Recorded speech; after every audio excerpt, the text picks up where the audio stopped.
Welcome to Bind EduTech, and this is a continued class of the chapter that we were going through. The chapter's name is Going Places, written by A.R. Barton.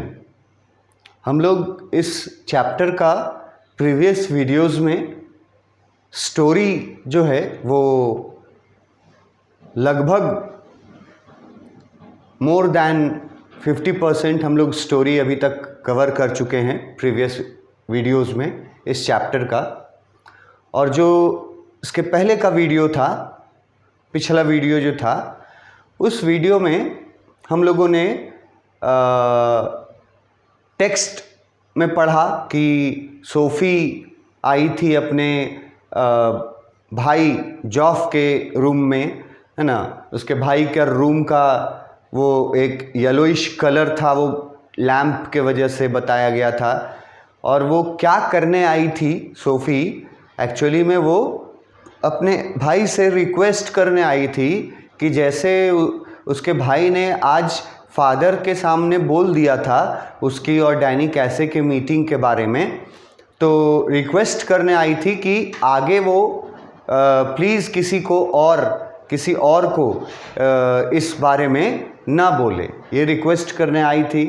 फिर वहाँ एक लंबा conversation होता है SoFi और जॉफ, उसके बड़े भाई के बीच, जिस कन्वर्सेशन में जॉफ उसको समझाने की कोशिश करता है कि ये जो वाइल्ड ड्रीम्स तुम देख रही हो और फिर तुम उन वाइल्ड ड्रीम्स को रियलिटी से समझ लेती हो, ये तुम्हारे लिए अच्छा नहीं है सोफ़ी।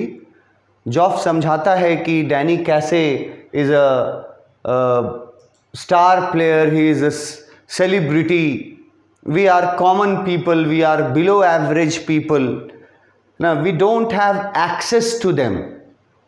हम लोगों के पास उतनी पहुंच नहीं है कि हम लोग डैनी कैसे से फेस टू फेस मिलने का भी हैसियत हम लोग नहीं रखते। ये सब समझाता है जॉफ अपनी बहन सोफ़ी को।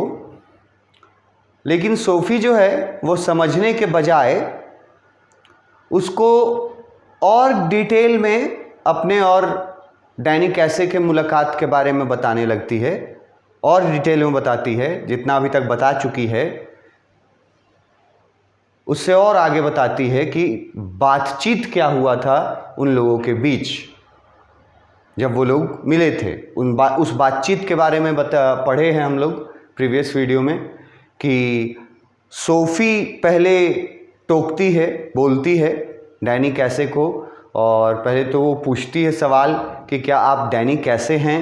तो डैनी कैसे पहले तो थोड़ा सरप्राइज हो जाता है क्योंकि वो एक्सपेक्ट करता था कि लोग उसको पहचानते हैं, ही वॉज अ स्टार। फिर वो बोलता है कि यस आई एम। तो उसके बाद डैनी कैसे के आइज़ के बारे में वो बताती है अपने भाई को, और उसी समय फादर का एंट्री हो जाता है। तो वो और आगे नहीं बता पाती उस समय, दिन के समय, शाम के समय। रात में अब जब आई है अपने भाई से ये रिक्वेस्ट करने के लिए कि प्लीज़ ये बात किसी और को नहीं बताना, और एक जगह बोलती है डैड वुड मर्डर मी, कि अगर ये बात तुमने सबको बता दिया तो डैड जो है वो मुझे बहुत डांटे फटकारेंगे। मर्डर मी का मतलब मार नहीं देंगे, लेकिन डांट फटकार ज़रूर पड़ेगी, तो प्लीज़ किसी को मत बताना। जॉफ जो है वो बिलीव करता ही नहीं था सोफ़ी के इस कहानी पर। तो जॉफ बोलता है ऑब्वियसली हम किसी को क्या बताएंगे, कुछ बताने के लिए है ही नहीं। लेकिन सोफ़ी जो है वो ज़िद करने लगती है, वो नहीं, प्लीज़ प्रॉमिस मी, नहीं बताओगे तुम किसी को। तो जॉफ जो है थोड़ा झुंझला जाता है और फिर सोफ़ी को समझाता है कि वो सेलिब्रिटी है, उसके पास तो उसके आसपास तो बहुत सारी उसकी गर्लफ्रेंड्स रहती होंगी, है ना। He must have number of girlfriends. Sophie हर बात को अब फेवर में लाती है डैनी कैसे के। बोलती कि नहीं, उसके पास उसकी कोई गर्लफ्रेंड नहीं है, वो अकेला है। वो वहाँ पे पता चला था हम लोगों की वेस्ट पार्ट ऑफ आयरलैंड से काफ़ी दूर वो आया है, तो अकेलापन महसूस कर रहा है। उसके आईज़ के बारे में बताती है। फिर बातचीत में बताती है कि फिर हम लोगों मैंने उनसे ऑटोग्राफ मांगा, ऑटोग्राफ नहीं मिल सका बिकॉज़ हम दोनों में से किसी के पास पेपर और पेन नहीं था। और फिर हम लोगों ने थोड़ी देर जिस स्टोर में थे, स्टोर का नाम याद रखना अच्छे से, बार बार रिपीट किए हैं हम, रॉयसे नाम का स्टोर था। तो वहाँ पे जो क्लोथ्स थे, जो कपड़े थे डिस्प्ले किए हुए, उनके बारे में कपड़ों के बारे में डैनी कैसे और सोफ़ी बात करते हैं आपस में। ये सब सोफ़ी बताती है अपने भाई को कि ऐसा ऐसे बातचीत हुआ था। फिर जब वो जाने लगा तो उसने सोफ़ी से कहा कि अगर आप नेक्स्ट वीक मुझसे मिलना पसंद करेंगी तो मैं ज़रूर आपको ऑटोग्राफ दूंगा। और सोफ़ी बहुत खुशी खुशी वो ऑफ़र कबूल करती है कि हाँ, नेक्स्ट वीक मैं ज़रूर मिलूँगी आपसे, ऑटोग्राफ लूँगी। ये सब बता देती है वो जॉफ को और डिटेल में। और फिर पूछती है कि क्या अब भी तुमको मेरी बातों पर विश्वास नहीं हुआ? तो जॉफ जो है वो पहले तो अपना लेदर जैकेट उठाता है जो चेयर के पीछे टंगा हुआ था, और जैकेट के बारे में बताया गया है कि not well maintained, it was not well maintained. ये उनके कैटेगरी के बारे में बताता है, lower poor middle class family से बिलोंग करते थे। और जैकेट उठाता है अपना और जैकेट पहनता है। तो फिर उसको जैकेट पहनते हुए देख करके सोफ़ी जो है वो इमेजिन करती है, अपने मन में इमेजिन करती है कि अगर मेरा भाई जॉफ जो है वो भी अपने लुक्स पर ध्यान देता, वो सोचती है कि काश मेरा भाई भी अपने अपीयरेंस पे ध्यान देता, अपने कपड़ों पे ध्यान देता, अपने लुक्स पे ध्यान देता, तो जिस तरह का उसका फिज़ीक है, जैसा शरीर है उसके भाई का, है ना, टॉल बताया गया है, with a dark strong face बताया गया था, है ना। और सोफ़ी जो वो सोचती है, इमेजिन करती है कि अगर उसका भाई भी वेल मेंटेन्ड रहता तो और हैंडसम लग सकता था। ठीक है, अभी भी वो हैंडसम समझती है, और हैंडसम लग सकता था। ये सब सोफ़ी सोचती है। तो वहाँ से फिर निकलते हुए जॉफ जो है सोफ़ी की बात का जवाब देता है कि उसको यकीन आया कि नहीं। और वो बहुत अच्छा सेंटेंस एक बोलता है, एक ही वाक्य में बहुत डीप मीनिंग के साथ बोलता है कि सोफ़ी, मैंने अभी तक जितनी भी बातें इम्पॉसिबल बातें इस दुनिया में मैंने सुनी थी, उन सभी इम्पॉसिबल बातों में तुम्हारा जो ये स्टोरी है डैनी कैसे से मिलने का, ये सबसे ज़्यादा इम्पॉसिबल लगता है मुझे। मतलब कि वो किसी भी कीमत पर उस स्टोरी को यकीन नहीं करता था उसका बड़ा भाई जॉफ, और ये बोल करके वो निकल जाता है वहाँ से। तो ये भाई बहन का डिस्कशन होता है एट द बेड टाइम, है ना, रात में। यहाँ भी निष्कर्ष यही निकला है कि सोफ़ी और डिटेल में बताने के बावजूद सोफ़ी की बातों पर भरोसा नहीं करता है जॉफ। कितना भी सोफ़ी उसको कन्विंस करने का कोशिश करती है, लेकिन Geoff was not convinced, he did not believe that Sophie ever met Danny कैसे। वो ये यकीन नहीं कर रहा था कि सोफ़ी कभी डैनी कैसे से मिली है। ये बस उसका एक बनाया हुआ, खुद से क्रिएट किया हुआ इमेजिनेशन है, ऐसा कंक्लूज़न निकलता है जॉफ के तरफ से। और सोफ़ी के तरफ से पूरी कोशिश होती है कि वो कन्विंस कर पाए अपने भाई जॉफ को कि मैं सच बोल रही हूँ, लेकिन सोफ़ी अनसक्सेसफुल होती है कन्विंस करने में। यहाँ तक हम लोग पढ़े थे, एक्सप्लेनेशन भी देखे थे। इसके बाद स्टोरी थोड़ा आगे बढ़ता है टेक्स्ट में, और यहाँ से हम लोगों को शुरू करना है टेक्स्ट स्टोरी का। शनिवार का दिन था, ऑन सैटरडे, शनिवार का दिन था। They made their weekly pilgrimage to watch United.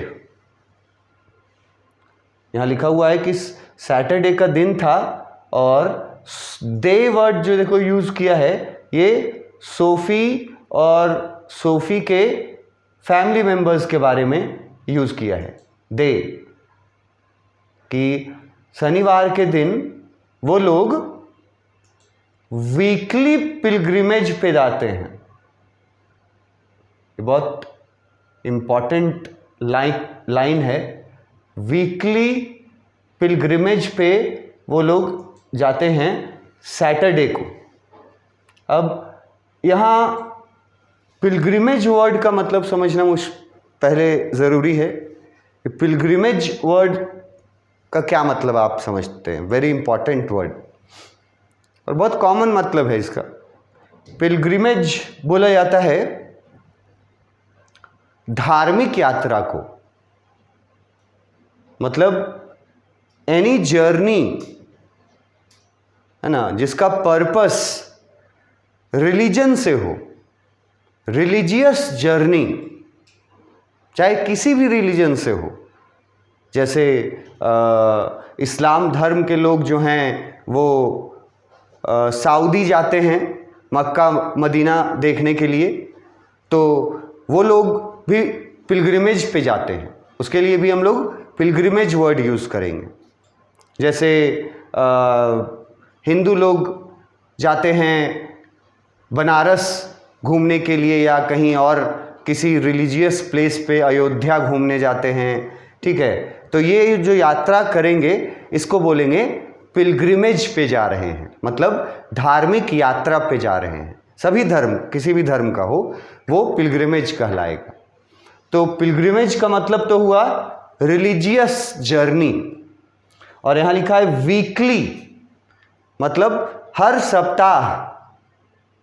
हर सप्ताह सोफ़ी अपने फैमिली के साथ वीकली पिलग्रिमेज पे जाती थी। मतलब कि सोफ़ी की फैमिली एक्सेप्ट देयर मदर, माँ को छोड़ करके। माँ के बारे में तो पहले भी बताया, जो जिस सीन में आई थी वो एक ही बार आई है, सोफ़ी की मदर। उसके बारे में तो मैंने उस समय ही बता दिया था कि इनका ज़्यादा रोल नहीं है, और ये बस अपने हाउस होल्ड वर्क में व्यस्त रहती हैं। घरेलू जितना काम है वही सब उसके टाइम भर नहीं होता, तो वो उतना इंटरेस्ट नहीं रखती थी फुटबॉल में। लेकिन उसके अलावा जितने फैमिली मेम्बर्स थे, जैसे सोफ़ी के फादर हुए, ठीक है, जॉफ, सोफ़ी और सोफ़ी का छोटा भाई डेरेक, ये सारे जो थे ये क्रेज़ी फुटबॉल फैंस थे। ये लोग फुटबॉल के बहुत शौकीन थे, और फुटबॉलर्स के बारे में इन लोगों में आपस में अक्सर डिस्कशन होता है। जैसे एक डिस्कशन हम लोग पढ़ भी चुके हैं कि डैनी कैसे के बारे में सोफ़ी के फादर और जॉफ डिस्कशन करते हैं। तो ये दिखलाता है कि वो लोग कितने डीपली फुटबॉल से जुड़े हुए थे। इस सेंटेंस में बोला है सैटरडे के दिन सोफ़ी का पूरा परिवार अपने वीकली पिलग्रिमेज पे जाता है। तो लिटरल मीनिंग तो निकलता है कि वो लोग धार्मिक यात्रा पे जाते हैं, लेकिन ये मीनिंग यहाँ एप्लीकेबल नहीं है। यहाँ पिलग्रिमेज वर्ड जो है वो रिप्रेजेंट करता है फुटबॉल मैच को। मतलब कि अगर फुटबॉल मैच देखने जा रहे हैं तो वो यात्रा उनके लिए, सोफी और उनके परिवार के लिए फुटबॉल मैच देखना किसी धार्मिक यात्रा के जैसा था। यहां से बहुत सारे क्वेश्चंस अराइज होते हैं। ये वर्ड इसीलिए मैंने बोला बहुत इंपॉर्टेंट है। वीकली पिलग्रिमेज पे जाते थे वो लोग। सप्ताह में एक दिन सोफी का फैमिली, एक्सेप्ट हर मदर, उसकी माँ को छोड़ करके सोफी का फैमिली हर सप्ताह एक धार्मिक यात्रा पे जाते थे। और यहाँ धार्मिक यात्रा बोला गया है फुटबॉल मैच देखने को। कंपैरिजन मतलब फुटबॉल हो गया धर्म, रिलीजन था फुटबॉल उनके लिए, और जो फुटबॉलर्स थे वो उनके लिए गॉड जैसे थे, भगवान जैसे थे। वो लोग फुटबॉल को अपना रिलीजन मानते थे, रिलीजन जैसा मानते थे मतलब, और फुटबॉलर्स को भगवान जैसा मानते थे। तो भगवान के दर्शन करने जाने को ही पिलग्रिमेज बोलते हैं। तो जब वो लोग फुटबॉल मैच देखने जाते हैं तो उसको वो लोग पिलग्रिमेज बोलते हैं, क्योंकि वो उनके लिए पिलग्रिमेज जैसा ही था। जिस तरह से लोग धार्मिक यात्रा में भगवान के दर्शन करने जाते हैं, वैसे ही ये लोग फुटबॉल मैच देखने जाते हैं, जहां फुटबॉलर्स जो हैं, इनके स्टार फुटबॉलर्स, वो फुटबॉलर्स भगवान का दर्जा रखते हैं। तो ये पिलग्रिमेज वर्ड बहुत डीप अर्थ रखता है। ठीक है, वीकली पिलग्रिमेज बोला गया है going to see football match, और वो लोग हर सप्ताह जाते थे फुटबॉल मैच देखने। To watch United. यूनाइटेड क्या है पहले ही बता चुके हैं। यूनाइटेड उस टीम का नाम है जिस टीम से डैनी कैसे खेलता है। तो हर सप्ताह सोफी और उसका परिवार फुटबॉल मैच देखने जाता है यूनाइटेड टीम का, जिसमें डैनी कैसे भी खेलता है। तो फुटबॉल मैच देखे जाने को वो लोग धार्मिक यात्रा जैसा मानते हैं, इसलिए लिखा है पिलग्रिमेज पे जाते थे वो लोग। Very important from the view of question answers. किसी भी तरीके से क्वेश्चन आंसर यहाँ से पूछा जाता है हमेशा। दिन याद रखना सैटरडे, वीकली वर्ड याद रखना हर सप्ताह में एक बार, और पिलग्रिमेज का मतलब होता है धार्मिक यात्रा। यहाँ पिलग्रिमेज किसको बोला गया है? To go and see a football match is like a pilgrimage to them. अब वो लोग जाते हैं सैटरडे के दिन मैच देखने, फुटबॉल मैच जिसमें यूनाइटेड का टीम भी खेल रहा था, और इसका मतलब है कि उस मैच में डैनी कैसे भी खेल रहा था। तो वो लोग जाते हैं। Sophie and her father and little Derek went down near the goal. मतलब जो गोल पोस्ट होता है फुटबॉल का ग्राउंड में, स्टेडियम में, जो दोनों तरफ गोल पोस्ट लगाए जाते हैं। तो गए कितने लोग थे? 4 लोग। सोफी, 3 भाई बहन और एक फादर। सोफी, डेरेक, जॉफ और सोफी के फादर। तो ये लोग गए थे। तो सोफी और उसके फादर और छोटा भाई डेरेक, ये लोग कहाँ बैठे जा करके, वो इम्पॉर्टेंट है, लिखा हुआ है यहाँ। वो लोग गोल पोस्ट के करीब जा करके बैठे। जो गोल पोस्ट था उसके करीब जा करके तीनों बैठे। तो एक बच गया जॉफ। जॉफ कहाँ बैठा? Geoff as always went with his. Geoff जो है वो हमेशा की तरह went with his mates higher up. यहाँ देखो मेट्स वर्ड यूज किया है। अगर इसका मतलब बहुत लोगों को नहीं आता है तो सीख लो। मेट्स वर्ड का मतलब होता है फ्रेंड्स। दोस्तों का जो ग्रुप होता है ना, तो सभी दोस्तों को फ्रेंड्स के जगह मेट्स वर्ड यूज भी होता है। तो लिखा हुआ है कि सोफी, उसके फादर और छोटा भाई, ये तीनों एक जगह बैठते हैं और वो जगह था गोल पोस्ट के नज़दीक। और जो बड़ा भाई था जॉफ, वो हमेशा की तरह अपने दोस्तों के साथ हायर अप, मतलब ऊपर के जो रोज़ होते हैं, जो रोज़ बने होते हैं स्टेडियम में, तो वो हायर अप ऊपर अपने दोस्तों के साथ बैठ करके मैच देख रहा था। इन लोगों का मैच देखने का जगह याद रखना। तीन लोग एक जगह बैठे हैं, कहाँ बैठे हैं, और जॉफ जो है वो कहाँ बैठा है, किन के साथ बैठा है। उसके बाद मैच होता है और मैच का डिसीजन यहाँ लिखा हुआ है, यूनाइटेड वॉन 2-0। यूनाइटेड की टीम जीतती है उस मैच में 2-0 से। ये नहीं बताया गया है कि किस टीम से मैच था, सिर्फ ये बताया गया है कि यूनाइटेड टीम से किसी का मैच था और यूनाइटेड टीम जीतता है वो मैच 2-0 से।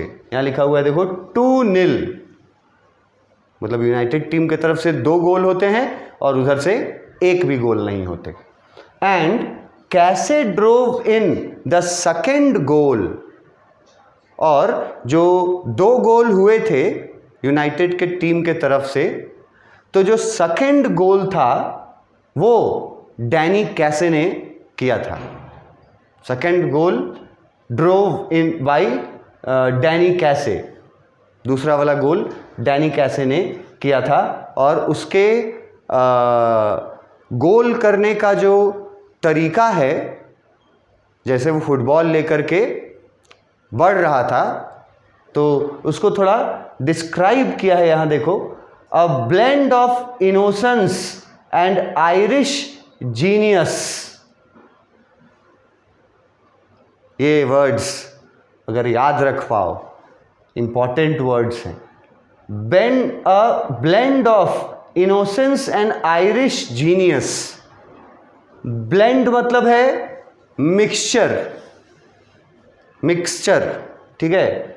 इनोसेंस मतलब तो समझते ही आप, इनोसेंस होना। और आयरिश क्योंकि वो आयरलैंड का था, और जीनियस मतलब एक्स्ट्रा टैलेंटेड। तो उसको डिफाइन किया गया है कि जो सेकेंड गोल किया था डैनी कैसे ने, पहला गोल किसी और ने किया था, डैनी कैसे ने सिर्फ दूसरा एक गोल किया था, सेकेंड वाला गोल। उस गोल को डिफाइन किया है इन वर्ड्स से, a blend of innocence and Irish genius. वो गोल करते समय, गोल जब वो किया तो ये साफ झलकता था कि वो कितना जीनियस है। उसका तरीका जो था वो उसको ये बताता था कि how talented he was in his game. Going round the 2 big defenders on the edge of the penalty area.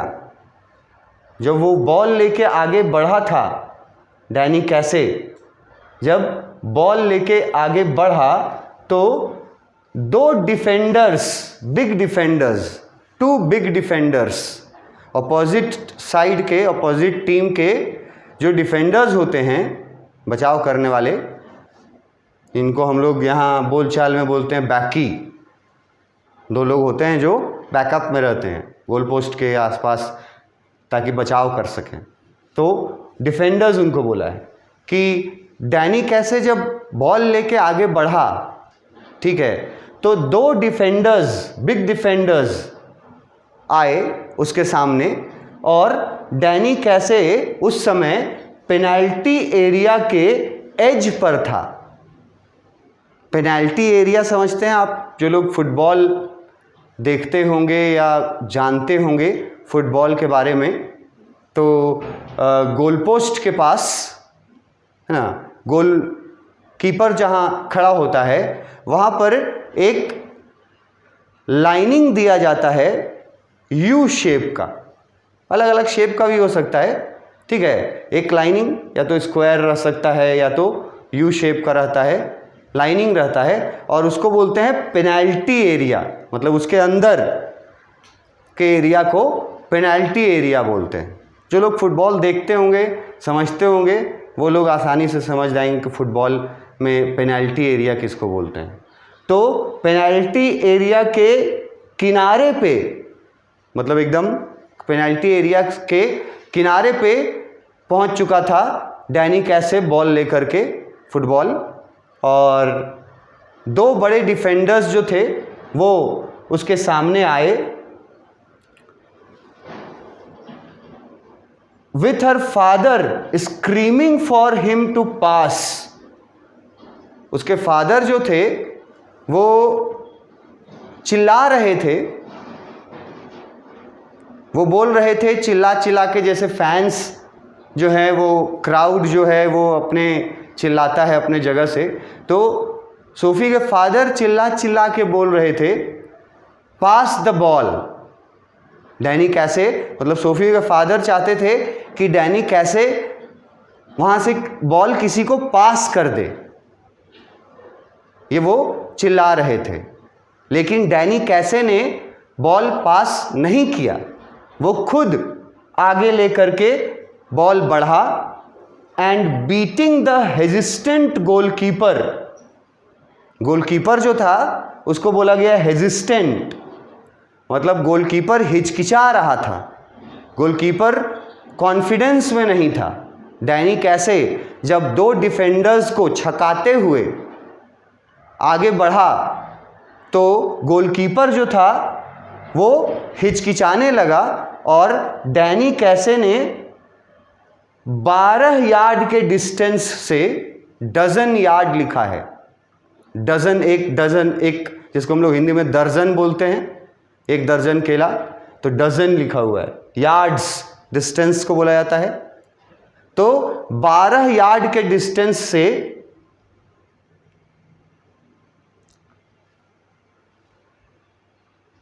Penalty area के पास जाकर के, और 12 यार्ड के डिस्टेंस से जो डैनी कैसे है वो खुद फुटबॉल को किक मारता है, और फुटबॉल जो है वो गोलकीपर को छकाते हुए गोल पोस्ट के अंदर चला जाता है। इस तरह से सेकंड गोल को डिस्क्राइब किया गया है। इसके आगे हम लोग नेक्स्ट क्लास में देखेंगे। Thank you.